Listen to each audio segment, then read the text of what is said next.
کو پتنگ چھاپ توڑ دیں گے. اور اگر ماسٹر صاحب مٹھائی دے رہے ہیں تو تبرکن کھا لو, چھوڑنا نہیں.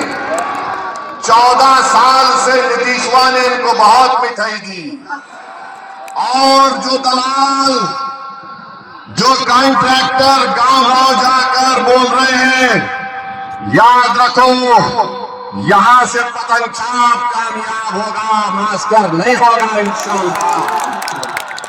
تو لگائیے میرے ساتھ نعرہ سیمانچل زندہ باد, پتنگ چھاپ زندہ باد, اظہار اصفی زندہ باد, اختر الایمان زندہ باد, غلام سرور زندہ باد, سرجا پوری زندہ باد, کلیا زندہ باد, شیر شاہ وادی زندہ باد, انصاری شیخ زندہ باد. میں نے مودی کی اور امت شاہ کے سامنے یہ بتا دیا کہ یہ قانون وقف کی جائیداد کو بچانے کے لیے نہیں بلکہ ہماری مسجدوں کو چھیننے کے لیے بنایا گیا ہے. میں نے بھارت کی پارلیمنٹ میں سیمانچل اور کوچا دامن اور سرزمین ہندوستان کے تمام اقلیت اور سیکولر ذہن رکھنے والے ہمارے ہندو بھائی دلت بھائیوں کی طرف سے مودی سے کہا ہم اس قانون کو نہیں مانتے, یہ کالا قانون ہے. اور اس قانون کی کاپی کو میں نے پھاڑ کر پارلیمنٹ کے سامنے رکھ دیا. اور دفعہ 371 کے تحت ایک سیمانچل ڈیولپمنٹ کونسل بنایا جائے تاکہ سیمانچل کی زمین پر بسنے والے لوگوں سے انصاف ہو سکے. میرے بھائی جو لوگ مجلس پر الزام لگاتے تھے کہ مجلس اتحاد نہیں کرنا چاہتی دوسری سیاسی جماعت سے, آج یہ ثابت ہو گیا وہ کہ تمام کے تمام ایک جھوٹا پروپیگنڈا کرتے تھے.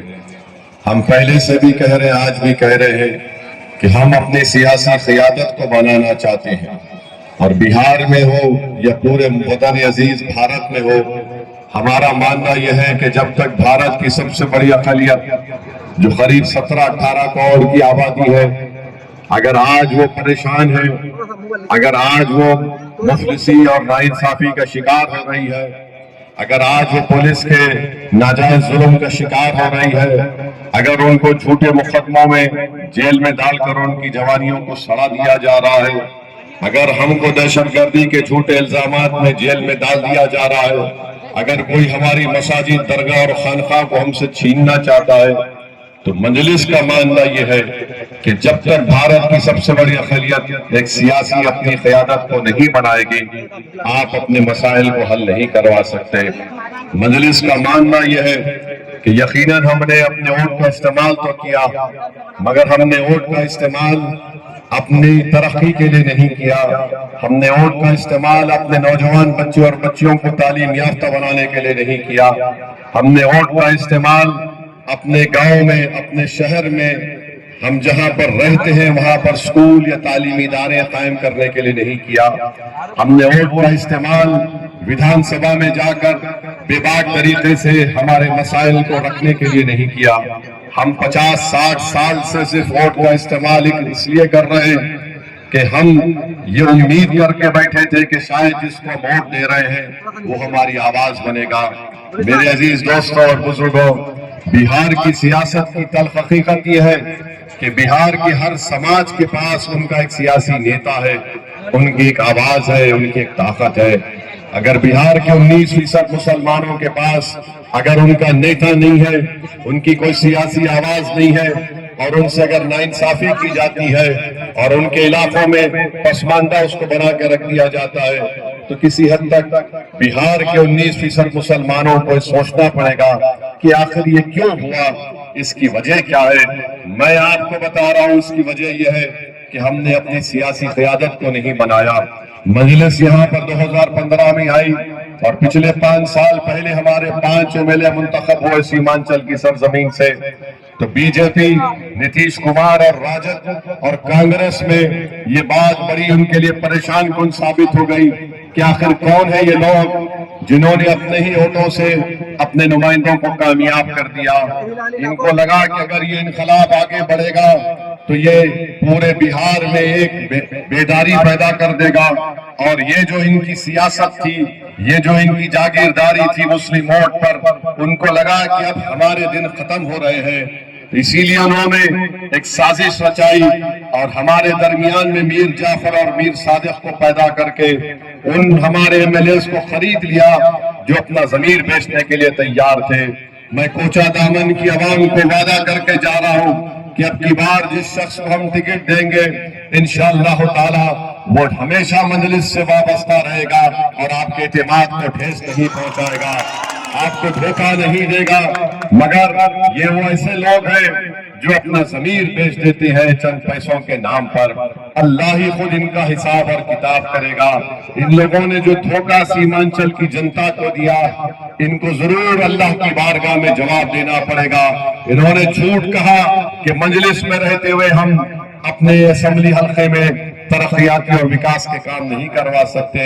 ایک اکیلا اخترالایمان اپنی ویدھان سبھا میں 5 سال میں قریب 800 کروڑ کے کام کو شروعات کر چکی ہے۔ 800 کروڑ کے کام شروع ہو چکے ہیں۔ بتائیے کوچہ دامن کے صاحب جو مجلس کے نام پر الیکٹ جیت کر آئے اور پھر اپنی سر کو جا کر جھکا دیا تیجسوی کے دربار میں، تم نے کوچہ دامن کے لیے کیا کیا بتاؤ؟ تم نے کوچہ دامن کے غریب عوام کے لیے کیا کیا بتاؤ؟ آج وہ شخص کوچہ دامن میں نکل نہیں سکتا کیونکہ کوچہ دامن کی عوام ان کے چہرے کو دیکھنا پسند نہیں کرتی۔ کوچہ دامن کی عوام ایک غیور عوام ہے جس نے کبھی یہاں پر اخترالایمان کو کامیاب کیا۔ میرے عزیز دوستوں، میرے عزتدار ماں اور بہنوں، میرے غیور نوجوانوں، آج دوبارہ آپ کے پاس موقع آ رہا ہے۔ اس آنے والے اسمبلی کے انتخابات میں ویدھان سبھا میں اسد الدین اویسی آپ سے اپیل کرنے کے لیے آیا ہے کہ دوبارہ مجلس کے آپ یہاں سے نمائندے کو کامیاب کریے۔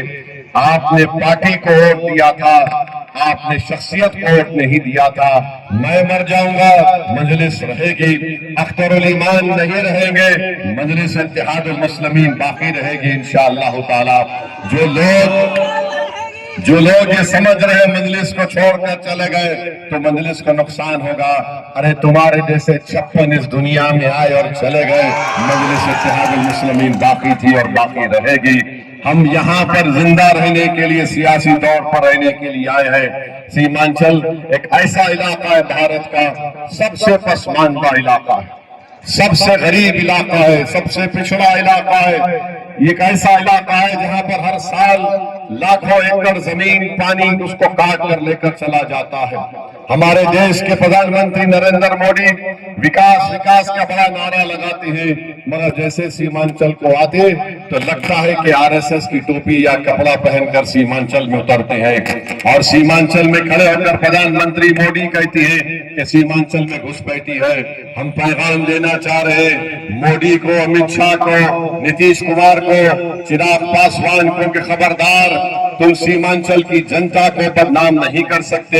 یہ غیور بھارت سے محبت کرنے والوں کی سرزمین ہے، یہاں پر کوئی گھسپیٹی بنگلہ دیشی نہیں ہے۔ ہاں مودی، ایک بنگلہ دیشی کو تم نے پال رکھا ہے دلی میں، جس کو بنگلہ دیش کے عوام نے نکال کر پھینک دیا، اس محترمہ کو لے جا کر بنگلہ دیش میں چھوڑ دو، آپ وہی ایک بنگلہ دیشی ہے۔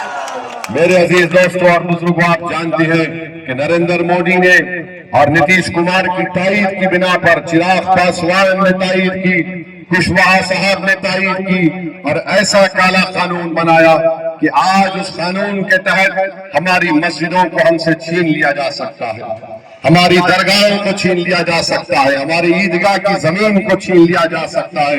اس قانون کے تحت اب ایک مسلمان کے لیے اپنی جائیداد کو وقف کرنا بڑا مشکل بنا دیا گیا۔ ایسے قانون کی تائید نتیش کمار، چراغ پاسوان اور کشواہا نے کی۔ میں آپ سے اپیل کر رہا ہوں کہ آنے والے انتخابات میں آپ کو اپنے ووٹ کے ذریعے اس کا جواب دینا پڑے گا۔ آپ نے دیکھ لیا کہ بھارت کی لوک سبھا میں جب اسد الدین اویسی کھڑا ہوا تو قانونی ایک ایک پہلو کو، ایک ایک دفعہ کو میں نے اس کی دھجیاں اڑا دی یہ بتا کر کہ یہ سنویدھان کے خلاف ہے، اور میں نے مودی کے اور امت شاہ کے سامنے یہ بتا دیا کہ یہ قانون وقف کی جائیداد کو بچانے کے لیے نہیں بلکہ ہماری مسجدوں کو چھیننے کے لیے بنایا گیا ہے۔ میں نے بھارت کی پارلیمنٹ میں سیمانچل اور کوچا دامن اور سرزمین ہندوستان کے تمام اقلیت اور سیکولر ذہن رکھنے والے ہمارے ہندو بھائی دلت بھائیوں کی طرف سے مودی سے کہا ہم اس قانون کو نہیں مانتے، یہ کالا قانون ہے، اور اس قانون کی کاپی کو میں نے پھاڑ کر پارلیمنٹ کے سامنے رکھ دیا۔ اور آج ہم دیکھ رہے ہیں کہ بہار میں آپ دیکھیں گے، میرے الفاظ کو یاد رکھو، جتنی خانقاہ ہیں ان میں مشکلات پیدا کر دی جائیں گی، جتنی وقت کی جائیداد ہے حکومت اس کو چھیننے کی کوشش کرے گی، مسجدوں کو چھیننے کی کوشش کرے گی۔ میرے عزیز دوستوں اور بزرگوں، تم کب بیدار ہو گئے مجھے بتاؤ؟ ایک قانون بن گیا ہماری مسجد کو چھیننے کا، اگر اس کے بعد بھی اگر تم بیدار نہیں ہوگے، اگر تم بیدار ہو کر تم میں یہ تمیز نہیں پیدا ہوگی کہ کون تمہارا دوست ہے کون تمہارا دشمن ہے۔ 60 سال سے آپ نے جس پر بھروسہ کیا اپنا دوست سمجھ کر، وہ دوست تمہارا دشمن تھے، جنہوں نے ظاہراً دوستی کے مظاہرے کیے مگر آپ کو پسماندہ کر کے رکھ دیا، آپ سے انصاف نہیں کیا۔ میں آپ سے اپیل کر رہا ہوں کہ آئیے مجلس کو مضبوط کریے، پورے سیمانچل میں ایک انقلاب ہم کو برپا کرنا ہے، سیمانچل سے انصاف کرنا ہے۔ اور نریندر مودی دوبارہ جب یہاں پر سیمانچل کو آئیں گے، ہم ان سے کہہ رہے ہیں کہ خبردار آپ اس سرزمین پر بسنے والوں پر شک نہیں کر سکتے۔ ارے وطن کی محبت کی بات کرتے ہو، بتاؤ تم نے وطن کے لیے کیا کیا؟ تم نے بھارت کے نوجوانوں کا مقدر بے روزگاری بنا کر رکھ دیا، تم نے کسانوں کے لیے کچھ نہیں کیا۔ آج بھارت میں لوگ عوام کے پاس پیسہ نہیں ہے، آج غریب پریشان ہے۔ بہرحال عزیز دوستوں اور بزرگوں، ایسے اور جلسے ہوں گے انتخابات میں انشاءاللہ تعالی۔ میں دوبارہ آپ کے درمیان میں آؤں گا، اس امیدوار کے ساتھ آؤں گا اور آپ سے کہوں گا کہ آپ وفادار کو ووٹ دیجئے اور غدار کو شکست دیجئے۔ اور ہم پیغام دے چکے ہیں لالو پرساد یادو صاحب کو، اب ان کو طے کرنا ہے، اس سے زیادہ ہم نہیں کر سکتے۔ بھارت دیکھ رہا ہے، بہار کی جنتا دیکھ رہی ہے، سیمانچل کے گھر گھر تک اخترالایمان اور مجلس کا پیغام پہنچ چکا ہے۔ میری آپ سے اپیل ہے اور خاص طور سے نوجوانوں سے اپیل ہے، نوجوانوں بہار میں قریب 60% آبادی 25 سال سے کم عمر نوجوانوں پر مشتمل ہے۔ نوجوانوں، یہ الیکشن تمہارے مقدر کا فیصلہ کرے گا۔ نوجوانوں، یہ الیکشن سیمانچل کو کس راہ پر ہم لے کے جائیں گے طے کرے گا۔ نوجوانوں، یہ الیکشن مجلس تمہارے لیے لڑ رہی ہے تاکہ تمہارا مستقبل روشن ہو، تاکہ ہمارے باپ دادا جو ناانصافی کا شکار ہوئے، تم اپنی جوانی اپنے باپ دادا کی طرح برباد نہ ہونے پائے۔ اس لیے میں خاص طور سے نوجوان لڑکے اور لڑکیوں سے اپیل کر رہا ہوں کہ آئیے مجلس کا کاروان انصاف میں شامل ہو کر اپنے مستقبل کو روشن بنائیے۔ بہت بہت شکریہ۔ وآخر دعوانا الحمدللہ رب العالمین۔ بیرسٹر اسد الدین اویس۔ الرحمن الرحیم۔ السلام علیکم ورحمۃ اللہ وبرکاتہ۔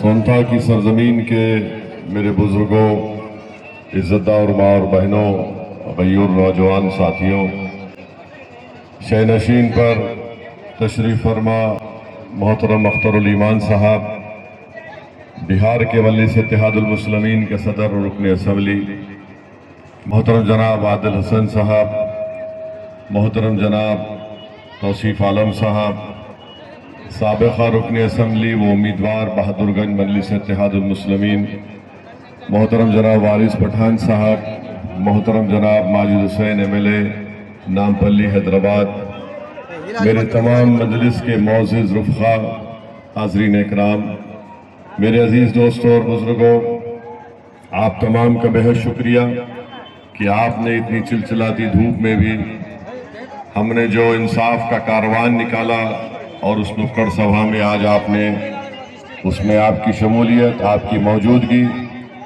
اس بات کا پیغام دیتی ہے کہ انشاءاللہ تعالی آنے والے اسمبلی کے انتخابات میں کوچا دامن سے آپ غداروں کو ناکام کریں گے اور وفاداروں کو انشاءاللہ آپ کامیاب کریں گے۔